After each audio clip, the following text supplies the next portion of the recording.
be in landscape mode. I think that's better.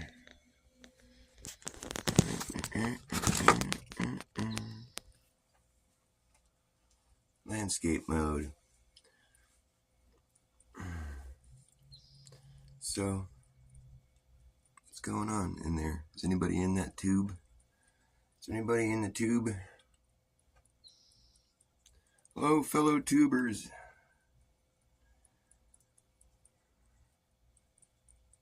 Well, hopefully somebody's in the tube. And they'll see me and see that I'm tubing. And they'll be like, tube! We can all get all tubed out. I need to stop being so tubed out. I think being on the tube is kind of like consuming my life. And it's probably not the best thing to let your life be consumed with. But that's not why I'm tubing right now. I'm not trying to tube to tell you that I'm tubed out.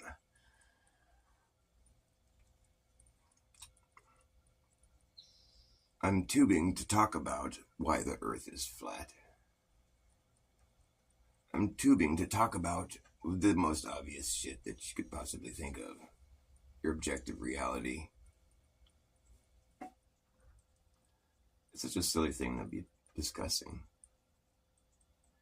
Did you know what your objective reality is? Do you? Well, it's a flat, stationary, plain earth. But that is just so crazy to some people. They just think that is just crazy. But I think it has picked up as far as being like understood that it's a discussion that's spreading, you know, like there's a lot more flat earthers than there were before, and people are more aware of the topic at least. Although there's still plenty of, you know, people that would laugh in your face if you told them you're a flat earther. Like when I wear my sweatshirt in the store, I get smiles from people. And I'll forget that I'm wearing my shirt, you know, and I'll be like, why is everyone looking at me all funny? And I remember, and I'm like, oh, but they're all just too, you know, they'd rather just smile at me than try to tell me that they think I'm stupid or silly or something. But that's the thing. No one's looking at me like I'm a fucking asshole or stupid necessarily. They're just looking at me like I'm silly, which I am. And, you know, and so I look back at them with a smile too, you know, and maybe if I carry myself correctly, you know, where I'm just like, I'm not like, I'm able to walk and chew gum at the same time, you know, maybe people will be like, that seems silly, but he seems so like ready to just accept that, you know, there might be something to this. Why would somebody just want to wear that so boldly? You know, he doesn't look like he's a drooling like retard. He seems like he's capable of having been educated enough to understand that just isn't true. Or how would I know if it isn't true? If I've never left the earth? Well, what about the planets and the moon? Everything. We're just like in space, right? I don't know. The view of the sky never changes. With the stars, we're supposed to be flying through space, traveling all kinds of mileage. You know, we're just not mileage or whatever, just like astronomical units or whatever. You know, we're supposed to be flying through space. So it's like you think the view of space would change at some point, or just there would be some noticeable change, right? You think you would see some different stuff after a while, and there hasn't really been any, you know, deviation from what we've been like. We've managed to map out the sky to an astounding degree, and like as well as make up a bunch of other stuff. I wonder where they get, you know, is there really like these like nebulae and like, you know, cosmic dust clouds and whatever fucking, you know what I mean? There's all these asteroid belts, and I would like to get data that's like, you know, like visible, like, you know, not digital, like whatever they say it is, where they have to translate it to visuals. I want to see like the raw photos of asteroid belts, and like if there is such a thing, you know, is there? Probably isn't. I think they should call asteroids hemorrhoids and hemorrhoids asteroids. I think that'd be more appropriate. But anyways, if they don't have photos of the asteroid belt, then I mean, are there people that actually, because they say there's people that help them spot asteroids, you know, they name their asteroids, you know, they're like, there's an asteroid I named after me. I spotted it. I mean, we're supposed to be passing through an asteroid belt right now. That's what. uh, Good thing we have a protective firmament. Easy for me to say. Although, it might not even be like, I mean, what is it really, a firmament, or is it just like water? Is there a certain point where you just start falling up and you splash into another ocean? I don't know. I don't think it's water necessarily. It might just be another, the heavens are made of something that, it's another form of matter or something that we don't understand. When temperatures just get so extreme and the way things function in our world down here, it's just a whole different. There's different rules and everything. There's different, a different nature sort of thing. Although it could be explained scientifically, we just we've never been able to go there and learn about it. It's like kind of like life as we know it doesn't exist there. It's not capable of providing life as we know it. Versus like, there's energy and things that do take place in our reality down here that we do understand to some degree, like stuff that can exist in that realm, that's what the realm is like perhaps made of or whatever. So there is like what we call science, there is a way of explaining it, but we have never been able to get our hands on it, or we can't study it because it doesn't support life.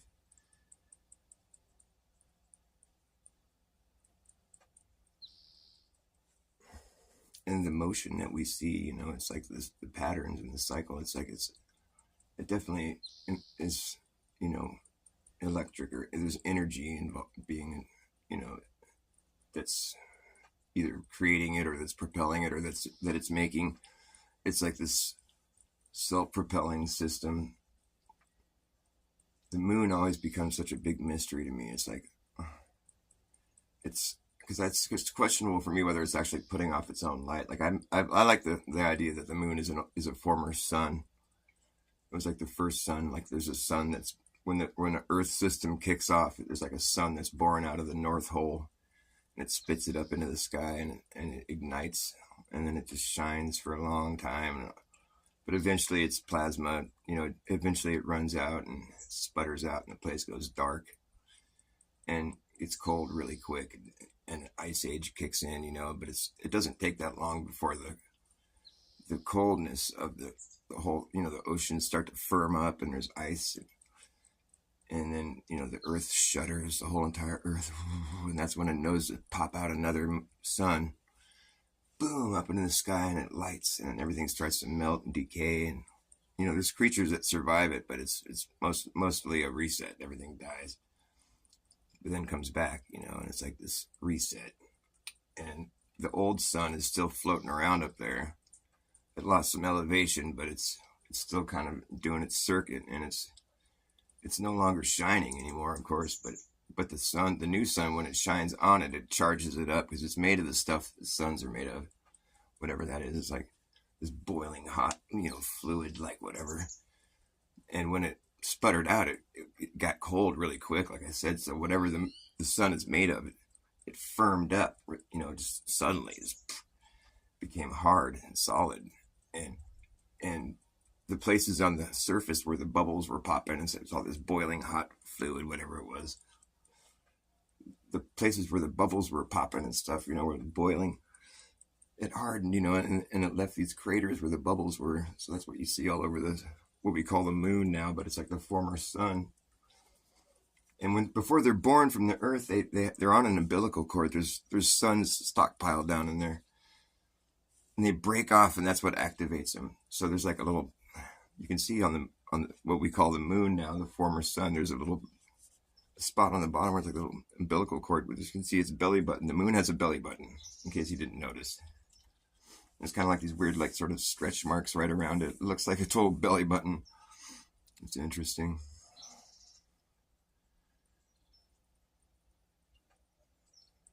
But yeah, since it's made of the stuff that suns are made of, it can charge up when the new sun shines on it.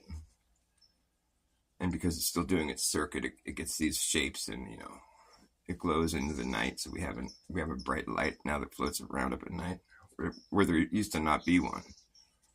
So there was a time when the moon appeared in the sky because the new sun was shining on it. So if there was any civilizations that survived the reset, they would remember a time when there was no moon.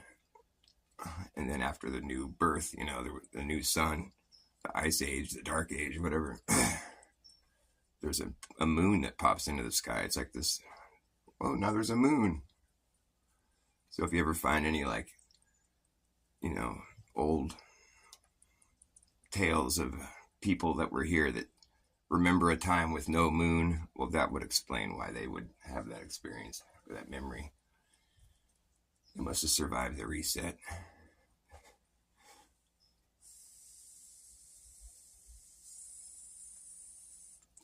So what's up now?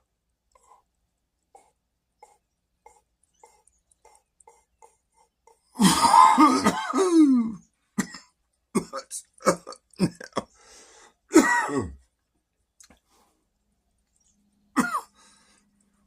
I'm not saying that everything I just said was true. I'm just saying it's easy to make up stories about space. You just take what you've been given and just start coming up with stories to try to explain what we're looking at. Of course, somebody that's a glober or whatever, they won't see the novelty in my explanation that I just gave, because they would never think of the sun and the moon being anywhere near the same size, or a North Pole, or like having suns inside of the Earth, and that wouldn't make sense to anybody that's living by believing in the heliocentric model. Because, but it's, if you're a flat earther, it's the story that kind of sounds entertaining, because the sun and the moon do seem like they're the same size. Well, they are, as far as we're concerned. But I would hazard to guess that the moon seems closer. So my story covers that, because it lost elevation after the sun fried out, And then my story also has an explanation for the creators that seems more viable than what the explanation we've been given. And my son also kind of has an explanation for why the moon glows, because it's made of the sun stuff, And my explanation also includes a reason or an explanation why there would be, because there are civilizations that say remember a time with no moon. So my explanation would cover that. And my explanation would also kind of just cover the whole idea that the moon seems kind of like this anomalous thing that's floating around up there. Like, what? Because we don't really need a night for a light at night. We don't really need to have the moonlight, and it's not always there either. So it's like, it's not really why it's there, but it's also, we don't really need it during the day.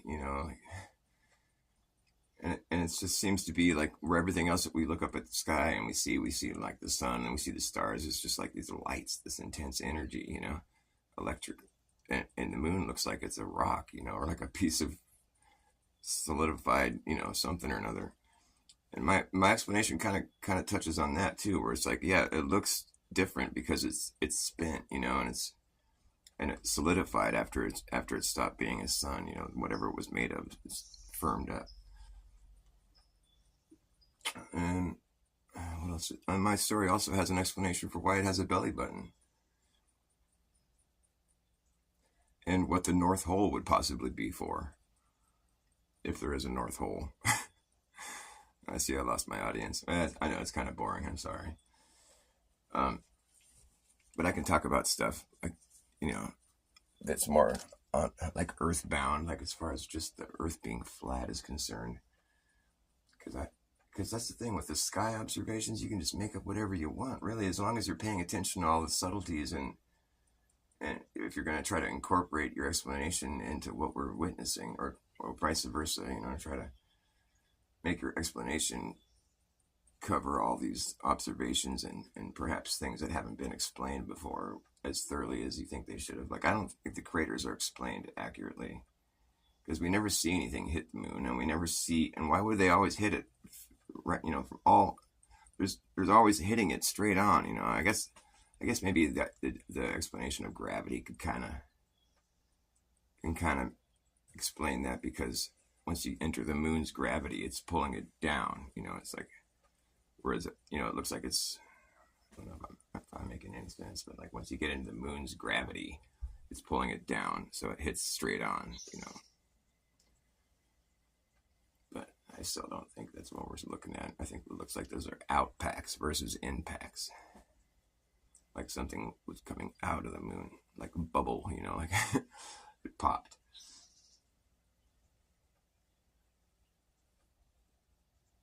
Know what I mean? Know what I'm saying? Dr. Chemtrail. No, those are cow farts, man. What are you talking about? I ain't no chemtrail.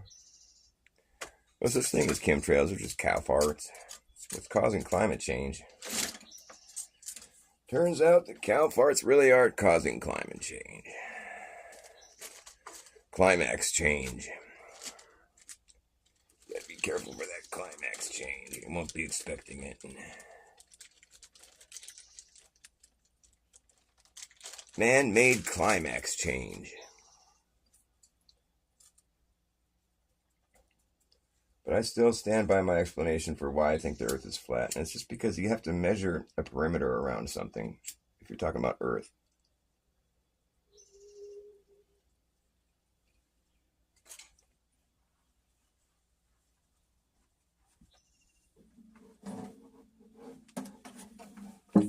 Like every location on Earth has a perimeter around it. That's how you know how much space area is within it. Every country has a size, you know, and it's like that size is, you know, deduced by the dimensions of that country, how much space it takes there is available within that area. And you deduce that by getting the dimensions, the perimeter of the, you know, whatever area it is you're talking about.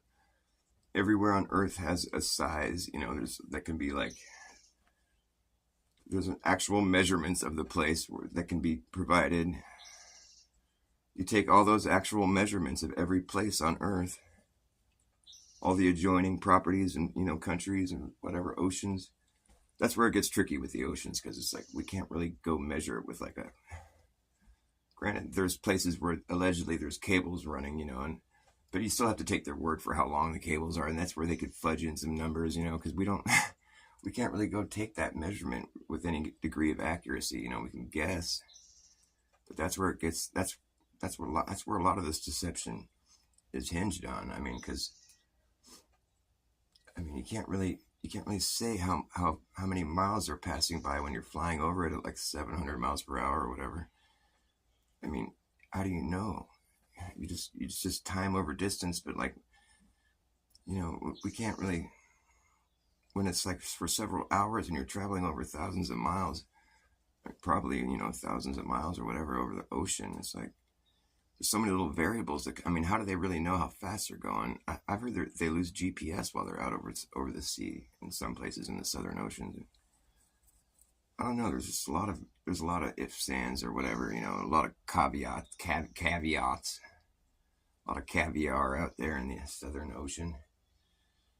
But I still stand by my statement, which was my claim, which is that there's like a certain amount of square mileage, you know, in every location on Earth, or then you put all those locations together, you're going to have a substantial amount of square mileage, you know, that we're talking about. Because all those places exist, and you could technically go put them all together, and then find out what the actual measurement would be around each one of those places, and then as you combine them, what it ends up equaling, you know, and just keep adding to it, and it just keeps getting bigger. Now we're supposed to believe that at a certain point, instead of it getting bigger, it's going to start shrinking, and you know, whatever the outside perimeter of the whole entire measurement is going to get smaller and smaller and smaller and smaller until we just have like this last little bit of Earth left to factor into this measurement. But now we have this little teeny perimeter that we're measuring, you know, because instead of circling all the area that we've been circling this whole time, now we're just circling area that we don't have factored in yet. So the whole thing switches around. It's like this It's, you know, that's where I have to depart from what I know to be reality in order to believe it. Because I don't think that's what we would see. How could we start having a smaller perimeter around something that prior to that was enormous? How's it going to how's it going to look when it starts to shrink? How does that fucking work? Like, we have to accept that we're going to be on the sideways, upside down part of the, you know, it's because we'll never really be upside down. You know, it's like, even though technically if we were able to pull away, we would have to be upside down from each other on both sides of the world, you know. And that's where this thought exercise I'm trying to lead you through here is, that's where they kind of sort of, that's where you have to accept the fact that we would be upside down or sideways, and that there's like, you know, there is a limited amount of space here on Earth, and once you have more than half of it, you know, within a perimeter, now it's like negative space that you're dealing with as you continue, you know, encompassing more area. Now you're just circling the property that isn't within your circle. So it's not even a circle that you own anymore, or that we're talking about encompassing. But that's just where it gets all fishy, you know. That's where I just feel like, no, I don't think that's what we would see. I think the more vast of an area that you're encompassing, the more vast, it just gets more and more vast. There's more area that has to be put within that perimeter, you know. I think if we can make a perimeter around any one place on Earth, and then we can add places to some of those, and then make it, you know, I think if you can make a perimeter around any one place, why couldn't you just make a perimeter around the whole entire fucking place, the whole known world? I mean, it just seems like logic to me, but I know it's like, I don't think anybody would argue with me on that one if they weren't busy thinking that they have to believe in the globe Earth, whereas like the biggest circumference you can make on the globe Earth is 25,000 miles around. But that's just the biggest circle that the sun is making. It doesn't have to be the biggest circle that's possible to make on the face of the Earth. But that's what we're supposed to believe. Although that seems so silly to me. That's what really threw me. That's why I fell off the ball at that point, when I started thinking about the fact that, like, if we were to mark the latitude circles on the Earth, there would come a point in time where, because you're going to be marking circles, you know, when you're just like, they are circles, they say. Once you realize that circumnavigation is more just about these great circle routes, which are east to west, which is like, you know, there's circles on the flat Earth map and the globe model or whatever, but the fact that the circles would have to get, you know, if you're starting, just like, think about, like, if there's just a place where you start making circles and they get bigger and bigger and bigger. For me, I was just like, well, so they get to a certain point when they start getting smaller. How the fuck is that going to look in real life? I know how it looks on the ball and stuff. You know, that's how I came to this realization. But I'm just saying, how is that going to look in real life? I don't know how that's going to work. But I guess, you know, you just have to sort of imagine the way the sun is traveling, because at the equator, the sun is going straight over your head, which that's a head fuck for me right there. It almost makes you want to believe in the globe for a second, because it's like, how is that happening? It just goes that way, then it comes back up this way, and it's just going straight the whole time when you're at the equator during the equinox or whatever. How in the fuck do we explain that? That's such a head fuck for me. I mean, what is going on? You know, it's, I mean, at that point, that would be the biggest circle you could make on the face of the globe Earth. But they say it's not a circle. They say the equator is a straight line, I think. I think they actually say that. Which is another head fuck, because if you're going to take spherical coordinates and lay them over a flat plane, that's how it would look. You would have circles that get wider and wider, then you'd have to make a straight line and then have the circles curve the other direction and get smaller. But I think it's that straight path of the sun on the equator that really has troubled people over the years with trying to figure this all out. And that's how you would come to these conclusions, like how Arwen has that one, like, Pac-Man map or whatever, that just, where it's like you just keep going and it just keeps coming back and you just never really reach an end, but it's not a ball. That's just difficult for me. I'd almost rather believe in a ball than that, because it's just like such a fucking reality shattering idea. Like, how are you coming back to the same spot if it's not a ball? You know what I mean? Like, how is that working? That's even more crazy to try to think that than to think upside down people and stuff. Because it's like you're warping through reality or something. I don't know what. It's all crazy, really. I don't think it was ever meant to be fully. We're not ever going to fully replicate God's creation. It's just, I mean, we're just going to be able to marvel at it, and which is why it's silly to bicker about, because it's clearly a creation. I think that people that don't believe in divine intelligence having created this place, those people are the people that we need to be talking to. Because either way, it's a brilliant creation that, but if you just believe that God created whatever it is you think this is, that's good enough for me. Like, if you don't think there's intelligent design that went behind this, like, please try to just like humble yourself and look within. I used to not really believe. I mean, like I said, I used to say that I didn't believe in God, but and I would joke and make fun of the Bible and certain things, But at a certain point, the shit hit the fan for me. It was some situation I was in, and I found myself praying to God, please, let everything will be okay, And I'm like, hey, wait a minute, I do believe in God. And it was just that sort of realization right then that kind of changed everything for me. I thought, hey, wait a minute, I'm praying to God. I guess I do believe in God. This whole time I believed in him? Oh, wow. How silly. You might not believe in God, but God believes in you.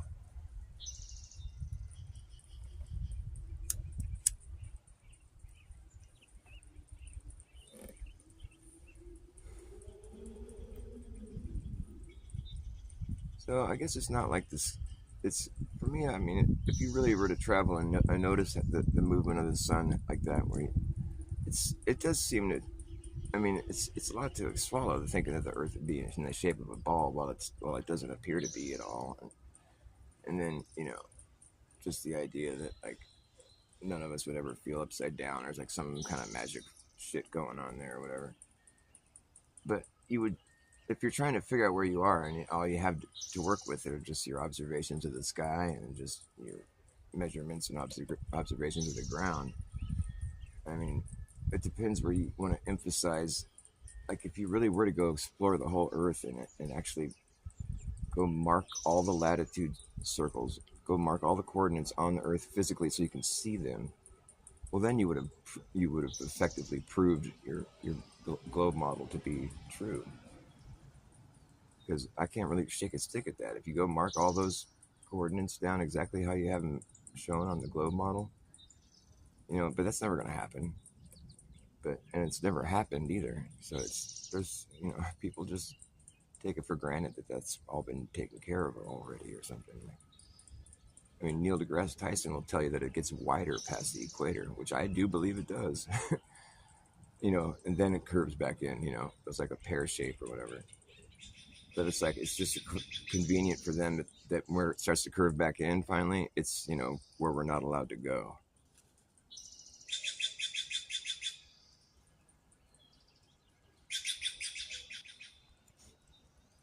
But that's like the oblate spheroid business. It's like, that's not a perfect sphere. They show us coordinates that have been mapped out over a perfect sphere.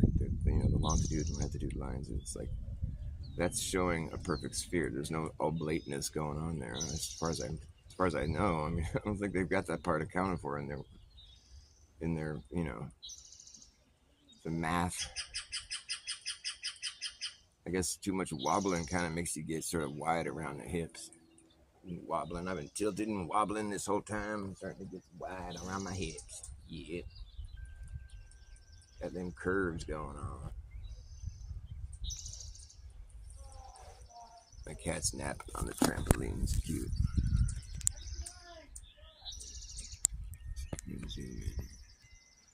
Cat's napping on the trampoline. Aw, it's cute. Sleepy kitty on the trampoline. Cats got it made, man. They got the easy life. Napping on the trampoline. Just napping on the trampoline. Mm.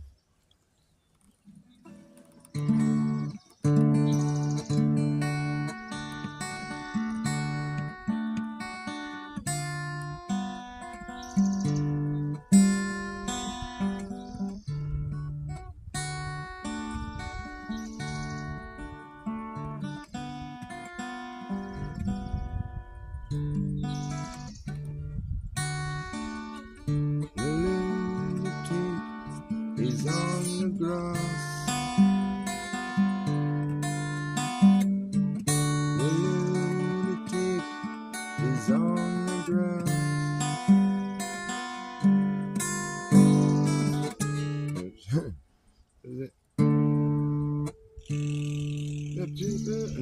Remembering games and daisy chains and laughs. Got to keep the loonies on the path. The lunatic is in the hall. The lunatics are in my hall. The paper holds the folded faces to the floor. And every day the paper boy brings more.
There's someone in my head, but it's not me.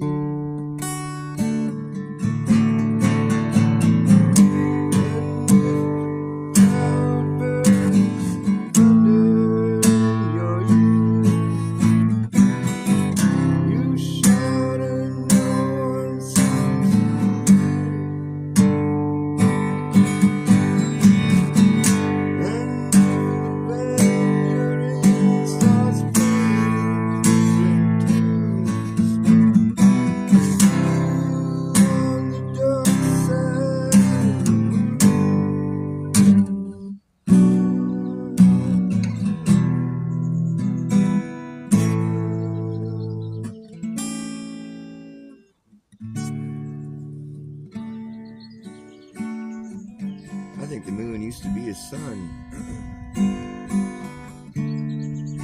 It's still floating around up there, but it's not the same. It sputtered out its last bit of plasma and the new sun came. Now the old sun is just the moon.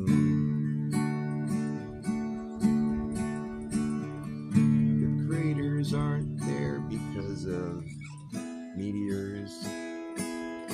It's just the places where the bubbles used to be.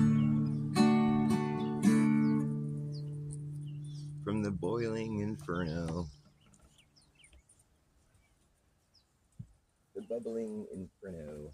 I gotta try to incorporate the sunspots into my whole shtick, my whole spiel, my stick and spiel. I could say the sunspots were places where the plasma was sort of sputtering out or something,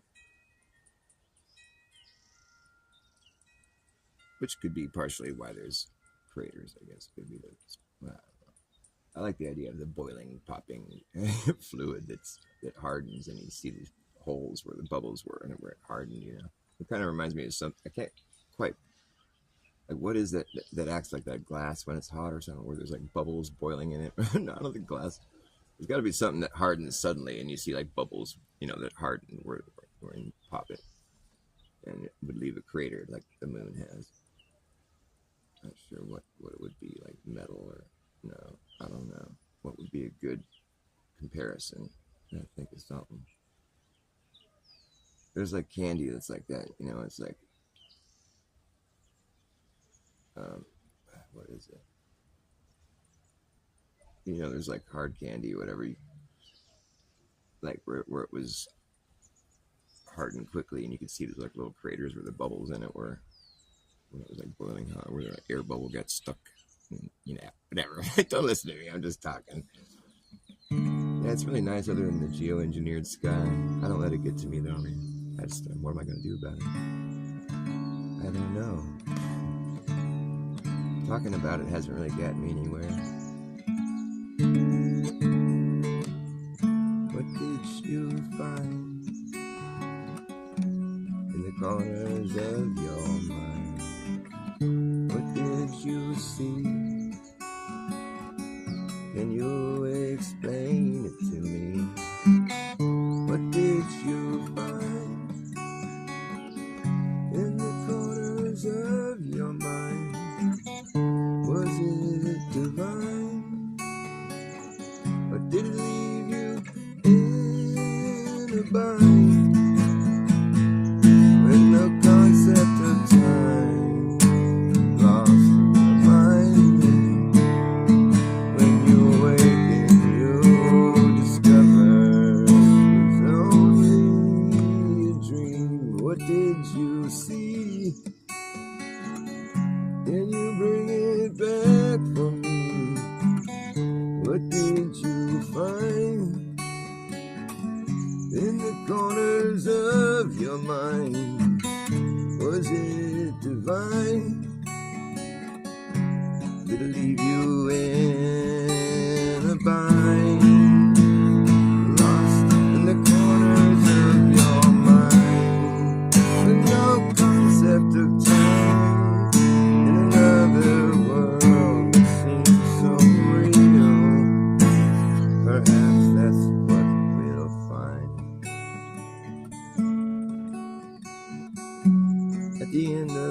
maybe might be the best guess for what it's worth. For which its worth is measured, it is how sure we are. And are we sure? How is it measured? Is worth its which for? Worth its what for? Guess best the be might maybe. Be might maybe.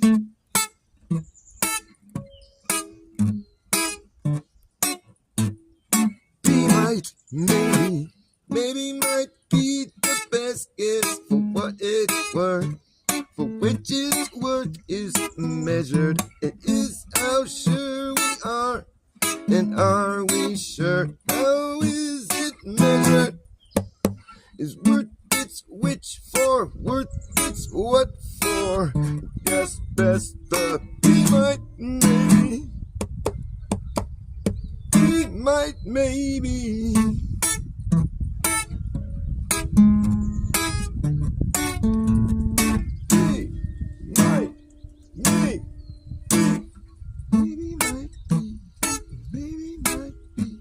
Best guess.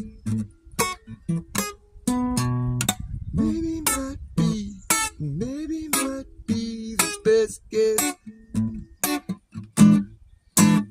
Maybe might be the best guess.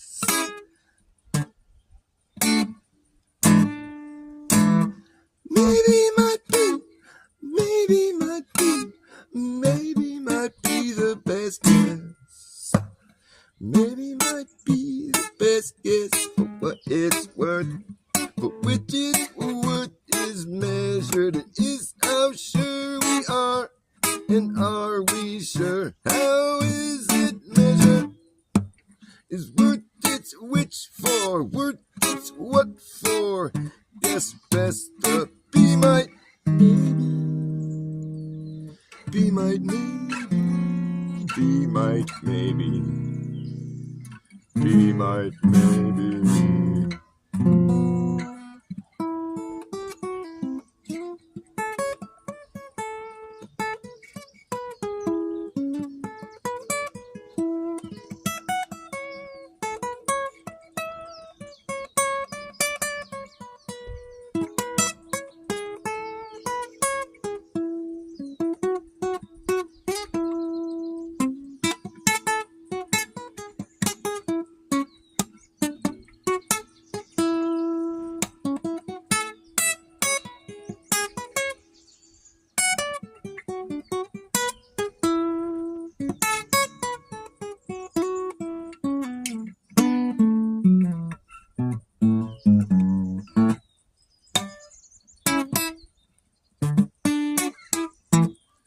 Alright, enough of that shit.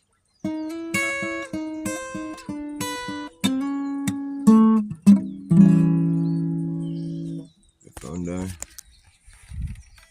He's always dead. It was charged earlier. Oh no, looks like it's still on. Oh cool. Well, that means I can still plug it in and my show hasn't been killed. It didn't kill me yet. Ugh.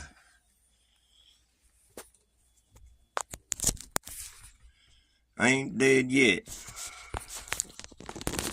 Maybe might be the best guess for what it's worth, for which its worth is measured.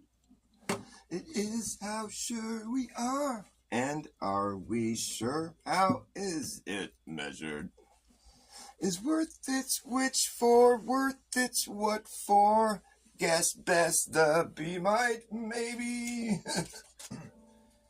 Guess best the be might maybe.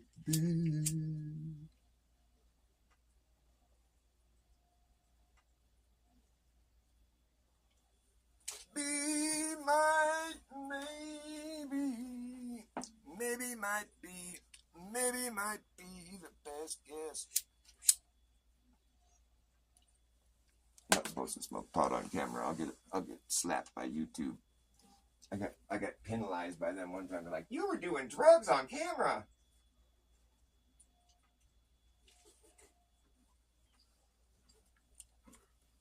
They even gave me a timestamp. I looked at it, I'm like, oh fuck. Pipe in my hand. They caught me. They caught me red-handed.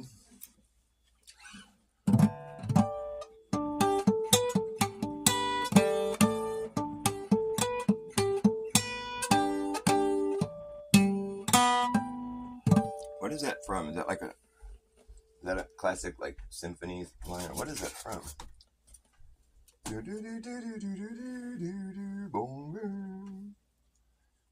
It's like Time Check or something. What is that for?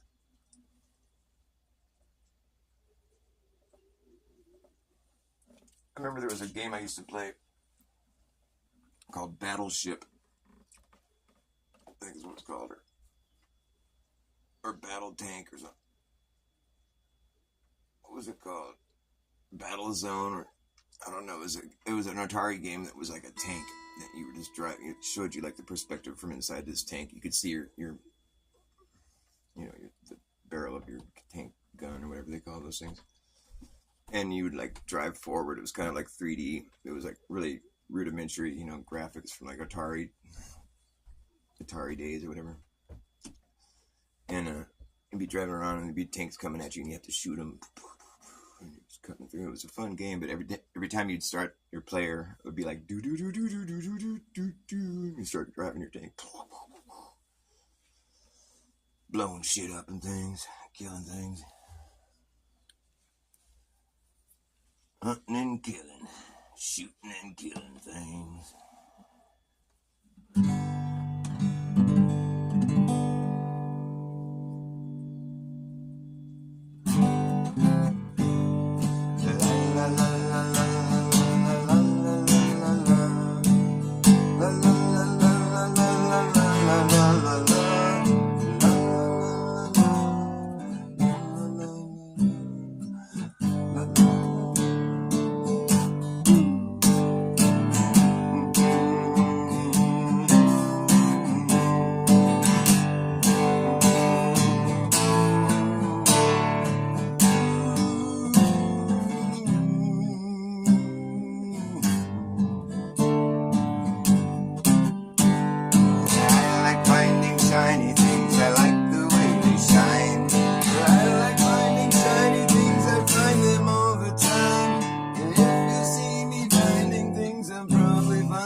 I show up when you least expect it.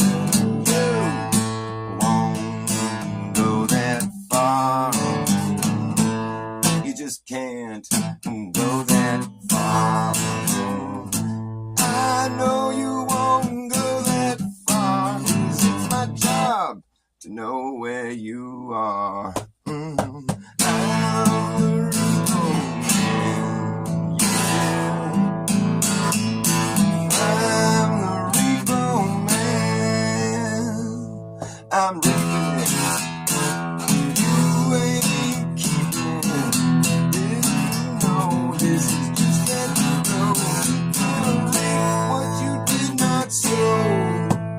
Hey, well, it's all about deals to me, all about deals gone bad. Deals within deals within deals. Dude, I'm the repo man. I'm the repo man. I'm the repo man. I'm the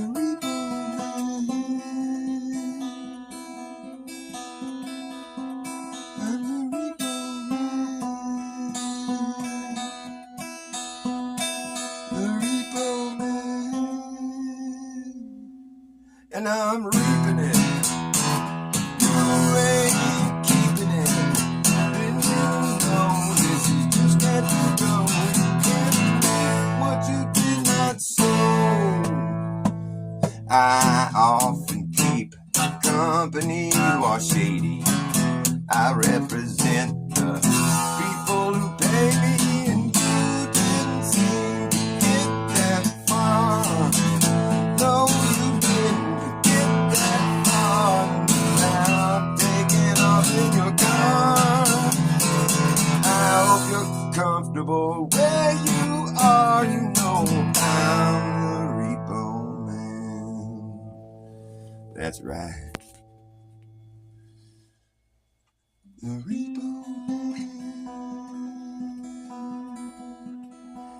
The repo man. The repo man.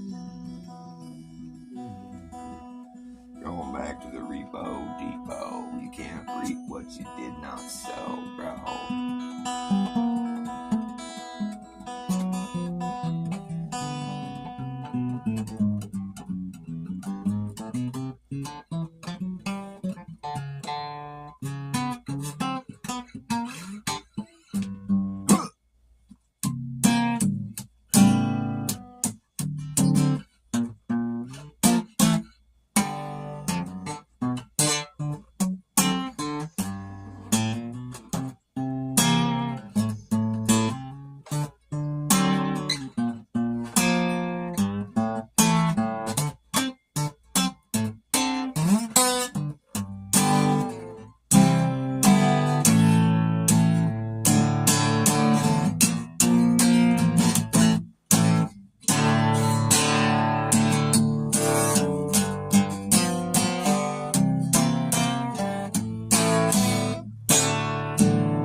a backwards world. Everything has been hurled into obscurity. I can barely see the way it used to be. Living in a backwards world. Everything has been turned upside down.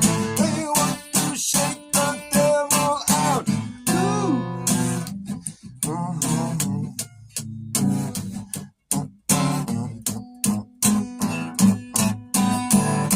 Shake the devil out. They want you to think the right is always wrong and the left is always right.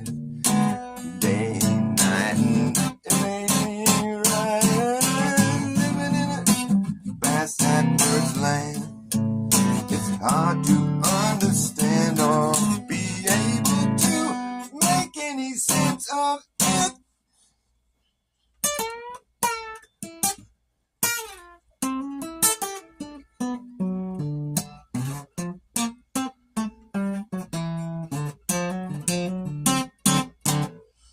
Alright, I gotta go pick up my kid from school. It's an early day today.